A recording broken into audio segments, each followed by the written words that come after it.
Take this and get out of here. My mother-in-law shouted as she handed over divorce papers. She, who believes I'm just a housewife, has become very aggressive. I feel pity for her, being deceived by my husband's lies. I took the divorce papers, struggling to hold back laughter, and left the house.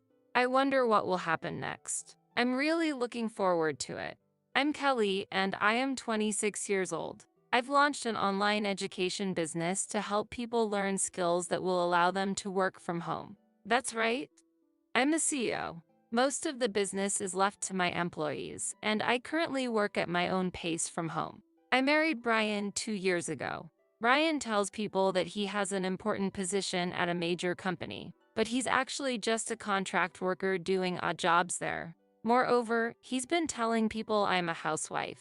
He says, although she does have an income, she's hardly active, so it's basically the same as being a housewife. At home, Brian treats me as a simple housewife and doesn't help with the household chores at all, even though I'm also working when he's at work. But Brian doesn't seem to understand that at all.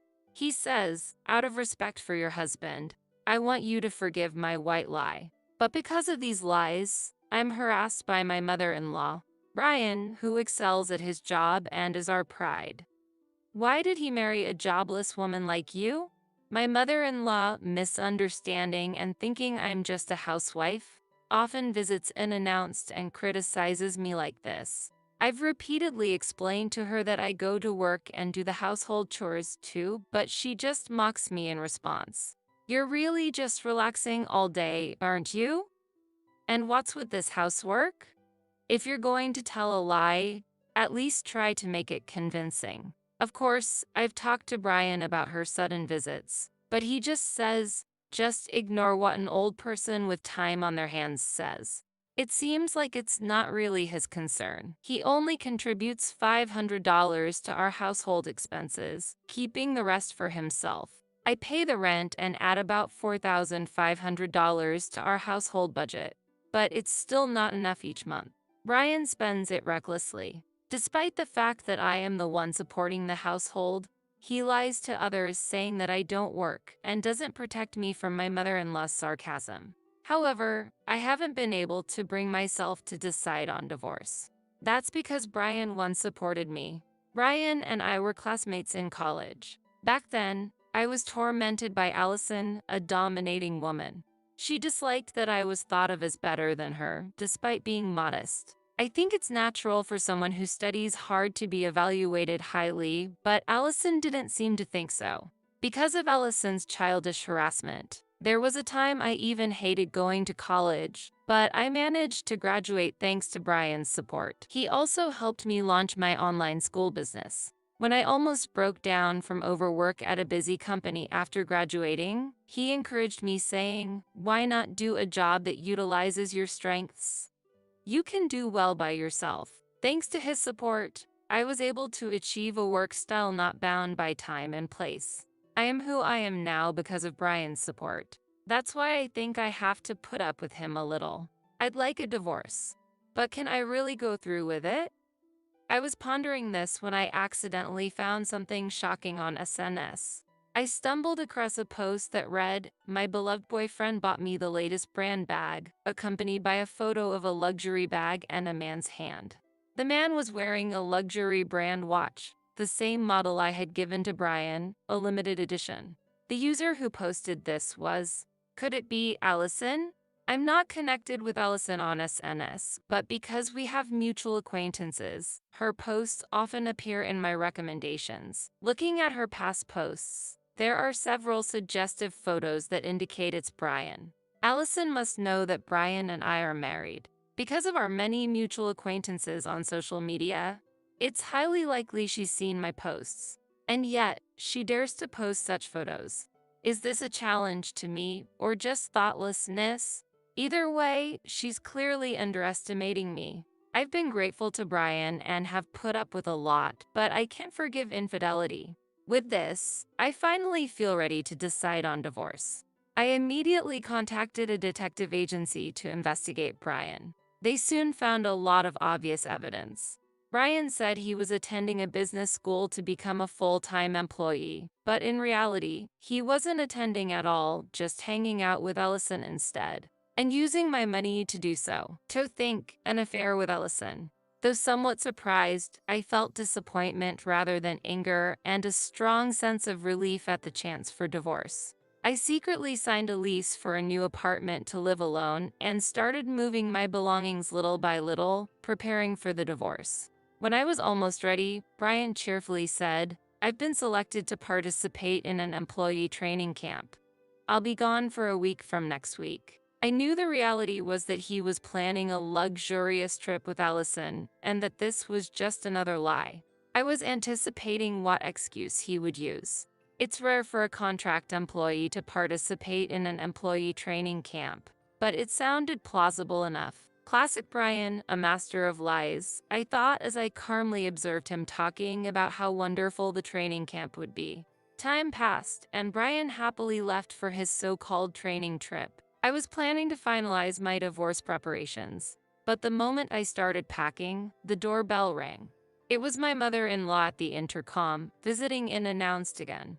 "Look, Kelly, Brian gave me this as a present." She barged in, showing off the same luxury brand handbag Ellison had posted on social media. "This is the latest model. He said it's a thank you for always helping out."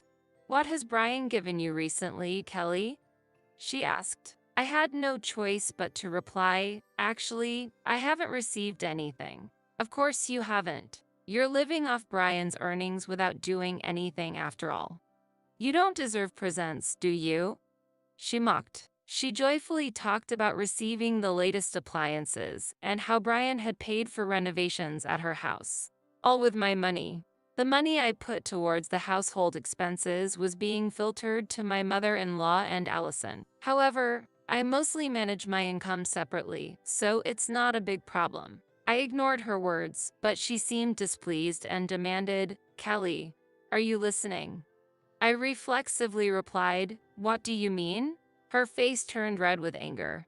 "How rude of you to ignore me," she yelled, and to my surprise, she took out a set of already completed divorce papers from her bag. "I never liked you. Living comfortably off Brian's earnings without doing anything. What kind of wife are you? Have some shame," she screamed, throwing a pen at me. "You've been living for free as a wife all this time. Sign this and divorce from Brian right now. We can manage economically without you.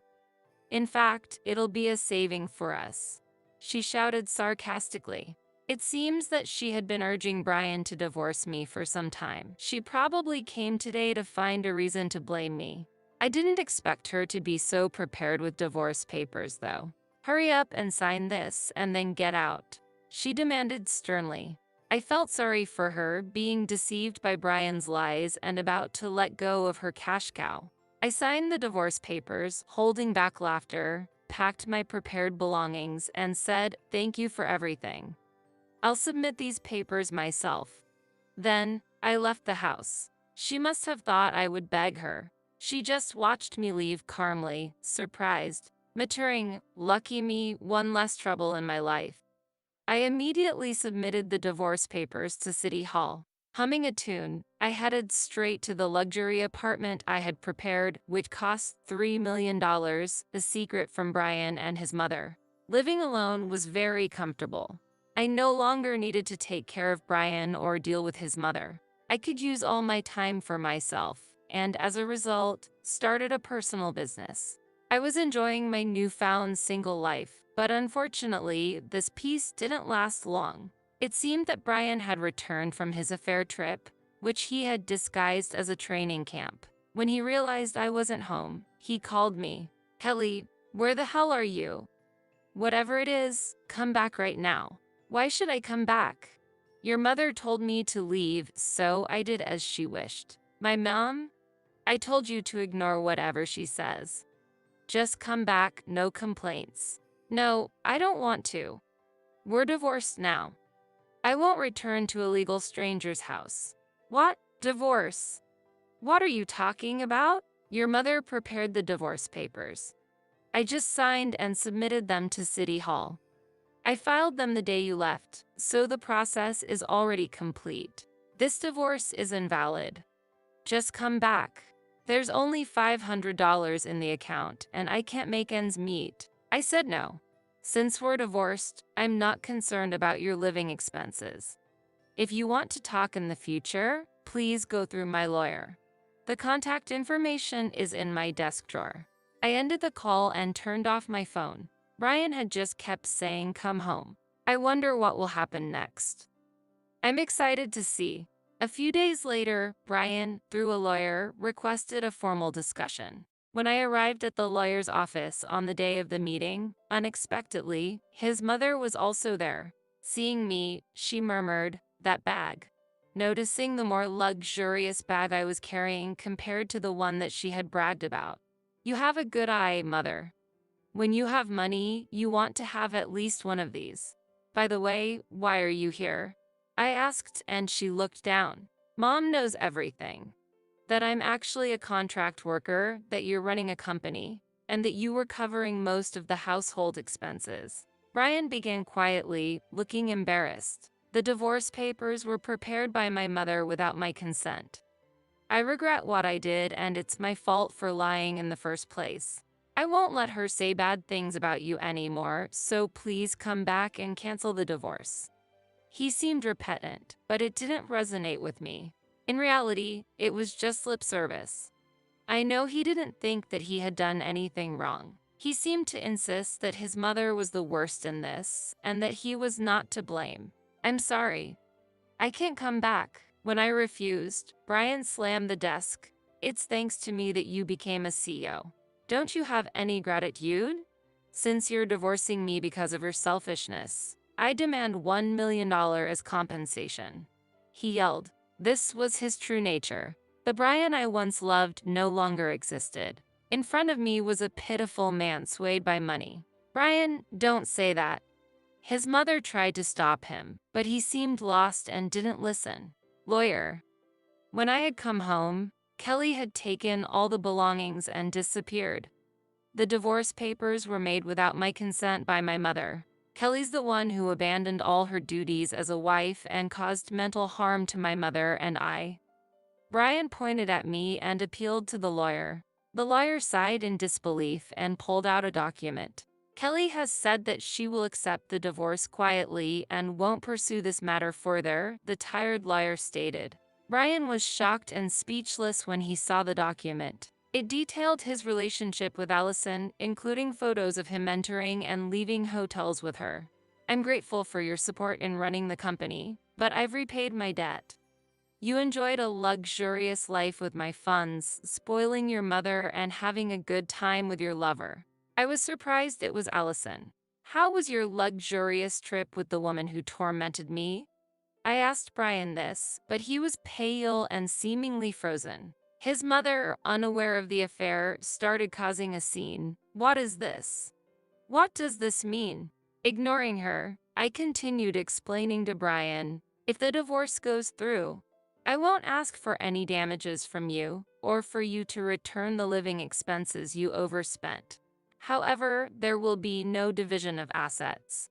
His mother interrupted. "That's unacceptable. Kelly, actually, I've started renovating our family home." I thought Brian was controlling the finances. "And I've also bought new furniture and appliances." Brian can't make a living in his current state. "So, please reconsider the divorce. If not, please help us financially." Brian's mother put forth her unreasonable demand. I was astonished, and so was the lawyer. The lawyer took a deep breath and said, "Well, that's quite audacious, or rather thoughtless. Madam, you have no right to interfere in this matter. Can you please remain quiet?" He then turned back to Brian. "So, what will you do? If you continue to make a fuss, we'll claim damages and also reimbursement for the shared assets you squandered on your mistress. I'll send this evidence to your company as well." My additional remark made Brian slump in resignation. "Then I have no choice but to accept the divorce," he answered in a weak voice. Brian, a contract employee, but proud to be part of a large corporation. indulging in luxury with his wife's money, and worse, having an affair that could lead to job loss if exposed at his company. Wanting to maintain his corporate status, Brian reluctantly agreed to the terms. What about the house renovation? The credit card payment is due soon. Brian, answer me. His mother pressed, but Brian stood up silently, walked out unsteadily, and left the lawyer's office. His mother hastily followed him. I stared at the door they left through, deep in thought. Later, I sent the evidence of Brian's affair to Allison and sought damages from her. Oops, caught me. But Brian's mine now. I'll pay the damages, whatever they are. He's an elite at a big corporation. Allison laughed without a hint of remorse. Apparently, Brian had lied to Allison as well. He told our college friends that I was the CEO, but it seems that Allison didn't know this. When I informed Allison of the actual facts, her smug expression changed as she learned the truth. Initially doubtful, Allison then claimed, "But this means that I was deceived by Brian. I'm the real victim, and you couldn't possibly go against me." But her affair with Brian was a fact. "If you don't pay the damages, I'll send this evidence to your workplace and family," I pressed, and she quickly settled the payment. According to my friends, Allison tends to involve herself with married men and was already caught up in another compensation issue. But whatever happens to her is now none of my concern. Brian still sends me messages hoping for reconciliation. Unable to pay rent and returning to his family, Brian and his mother struggled to lower their living standards, quickly accruing significant debts on top of existing loans. Overworked and sleep-deprived from his job and other part-time work, Brian reportedly kept making mistakes at work. Brian sent me a message that made me laugh. "I've come to understand how much I value you, Kelly. I won't repeat the same mistakes. So let's support each other from now on." I have no memory of receiving any support from Brian after our marriage, so his idea of mutual support is completely mistaken. When I warned through my lawyer that further contact would lead to sending evidence of the affair to his workplace, his messages stopped completely. I'm currently working happily while expanding my business. I have no intention of remarrying for the time being, and I plan to enjoy my single life. This is unbelievable. Did you really just come back for the money? Of course. And it's not unbelievable at all. It's only natural that the beloved grandchild spends money, so it's only right that I be thanked by both grandparents like this. That's why Grandma needs to leave this world sooner. What are you saying? Grandma's asleep right over there. Hey Grandma, can you hear me? Just go already so I can get the inheritance. How could such heartless words be thrown at the grandmother who raised her? I was disturbed to hear such words that made me doubt her heart. Rewind back 20 years ago. My sister Theresa and I, Nicole, had no parents. Apparently they died in an unexpected accident, shortly after I was born. So I only know my parents' faces from photographs. The ones who took us in after we became orphans were our grandparents, my mother's parents. They showered us with unconditional love, but Theresa disliked being raised by them. When she went to junior high, she became so rebellious and was out of control to the point where our grandparents frequently had to apologize for her. She even found that annoying and told our grandparents in no uncertain terms to never show their faces at school events again.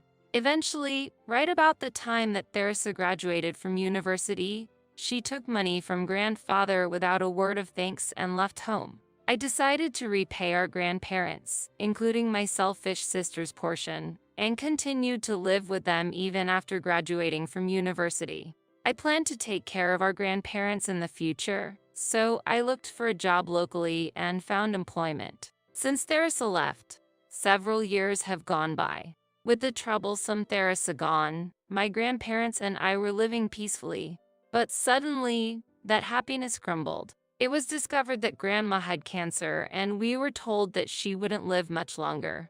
I was faced with the reality that Grandma's time was near, and I couldn't help but cry. Grandma comforted me gently. "Nicole, you're so kind. I'm moved by your tears, but I've lived long enough. Grandma always treated my sister and I kinder than anyone else. Encouraged by her words, I was determined to take care of her properly until the last moment. Feeling that Theresa should know, I emailed her about Grandma's cancer. Theresa, who usually never replied to our messages, would surely contact us if she knew about Grandma's condition, or at least I hoped. But that hope was in vain. There wasn't even a reply from Theresa, let alone her coming to see Grandma. Grandma's health deteriorated rapidly. It was clear to me that Grandma didn't have much longer, and while holding back tears, I prepared myself for the inevitable farewell. To show my gratitude, I always kept a smile in front of Grandma and took devoted care of her with Grandpa. Despite the complete lack of communication from Theresa, I continued to update her daily through email for the sake of Grandma, who had always cared about Theresa. Even though Theresa disregarded our grandparents, I kept sending messages hoping to at least show Grandma Theresa's face before the end. Then, after many days had passed, the doorbell rang. When I opened the door, there stood Theresa, who hadn't been in touch for so long. Next to her stood a man with a flashy appearance, a stranger to me. Seeing my perplexed look, Theresa pointed to the man with irritation and bluntly said, "I got married. This is my husband. I'm Scott," he said with a brief greeting, and without hesitation, Theresa and this Scott walked boldly into the house. Seeing Theresa, who had returned home after such a long absence, Grandpa, who had been relaxing in the living room, exclaimed in surprise, "Theresa, you're back." Sitting on the living room sofa, Theresa asked arrogantly, "So what? How much does Grandma's inheritance come to?" Eh? I was so surprised that I couldn't help but speak up. I thought Theresa came to see Grandma, but she seemed to be only interested in the money. "So, how much is it exactly?" Theresa asked again. Scott, sitting next to her, turned to Grandpa and said, "Oh, Grandpa, I'm thirsty," hinting he wanted a drink. Disgusted by the selfish behavior of the couple, I shook my head and said, "I don't know how much. Besides, it's rude to talk about inheritance when Grandma is still fighting for her life. You know Grandma has a fortune, Nicole. If we don't get it sorted while she's alive, we won't get anything, will we?" True. Grandma came from a distinguished family, and her estate had accumulated considerable wealth. That wealth was built because Grandma's father, my great-grandfather, ran a company. Grandma had siblings, and though she never took over the family business, she seemed to have learned about management from her father since she was young. Therefore, after marrying Grandpa, it seems they started a business in Grandma's name and built a fortune worth millions. Theresa and Scott were after that business worth a fortune. This is unbelievable. Did you really just come back for the money? Of course. And it's not unbelievable at all. It's only natural that the beloved grandchild spends money, so it's only right that I be thanked by both grandparents like this. Plus, I'm pregnant. If Grandma leaves this world soon, we can inherit the fortune, and it will even go to her great-grandchild. It's obvious she would be happy about that. What are you saying? Grandma's asleep right over there. The room next to the living room, once Grandpa's workspace, had been converted into a care room for Grandma, who had difficulty moving daily, and our voices were surely reaching her.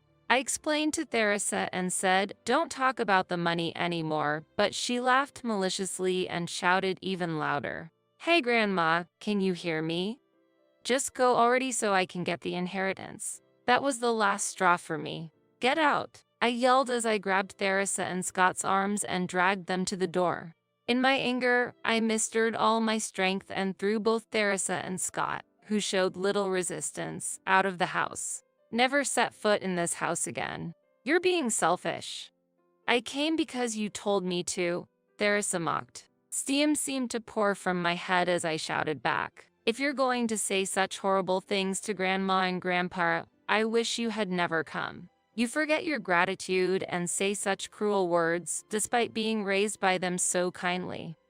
You're the worst." After slamming the door shut, I bawled in frustration. Grandpa, who had brought juice at Scott's request, noticed me crying at the door. "Are you okay?" When I told Grandpa about Theresa and Scott's actions, he seemed to consider something quietly, then smiled kindly and said, "Don't worry.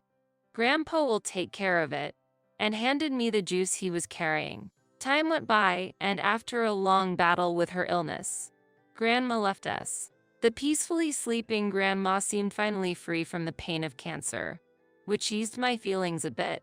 I felt relieved to see Grandma, as if she were sleeping with a peaceful look on her face, finally free from the pain of cancer. I spoke to Grandma's serene face. "You did well, Grandma. Thank you for everything." After the funeral, I returned home to find Theresa and Scott waiting. I had informed them of Grandma's death by email, but they had not shown up at the funeral. When I asked Theresa why they came now, she predictably replied, "It's for the money, of course." We needed to discuss the matter of Grandma's will, so we went into the house and started talking about the inheritance. I was hesitant to talk about the inheritance so soon after Grandma's death, but it seemed Theresa and Scott were eager to get the money as quickly as possible. Theresa pulled out a document from the envelope she brought with a pleased look on her face. "Look at this. It's Grandma's will." "What?" I couldn't help but let out a sound of surprise. But there it was, a will undoubtedly written in Grandma's handwriting. What's more, the content was unbelievable, stating that all the inheritance, including the company, was to be left to Theresa. That was impossible to believe. On the day Theresa visited, Grandma had heard Theresa's cold words and cried in her room. It seems Theresa sees me only as a source of money. Even though Grandma had said such in a sad tone, the will was leaving all her assets to Theresa. I trembled as I muttered, "What is this? Some kind of joke?" To which Scott chuckled. "Based on your surprised face, I guess you were after the inheritance too, weren't you?" You really make me laugh. I don't care about the inheritance. I just can't believe that this will was actually written by Grandma. As I looked at the will with disbelief, Scott mocked, "Don't act like such a goody two-shoes," and Theresa said sarcastically, "She's always been like this. Last time, we were kicked out, but now this house, Grandma's company, and the rest of her assets will be mine, so it's your turn to leave. Grandpa can't stay here either, so take him with you and go." Theresa said this while grabbing my arm and pulled me towards the door. I was overwhelmed by the anger I felt towards Theresa and Scott. Despite Grandma looking lonely at the time, Theresa didn't even show her face. Then she showed up wishing for Grandma to pass away quickly, and now she was about to take all the inheritance. I felt ready to explode. "Stop it!" I cried out, and just then the doorbell rang. Surprised, Theresa loosened her grip on me and I pushed her hand away, looking towards the door. There, I could see a shadow through the frosted glass. When I opened the door, I found Mr. Harrington, the lawyer. Mr. Harrington had visited our house many times before for consultations related to our grandparents' company. "Sorry I'm late," Mr. Harrington greeted, and Grandpa, who had been preparing coffee, welcomed him. We've been waiting." "Okay, let's discuss the will," Grandpa began, but Theresa cut in, showing the will that she had brought. "As it's written here, I've acquired everything, including the company and Grandma's wealth.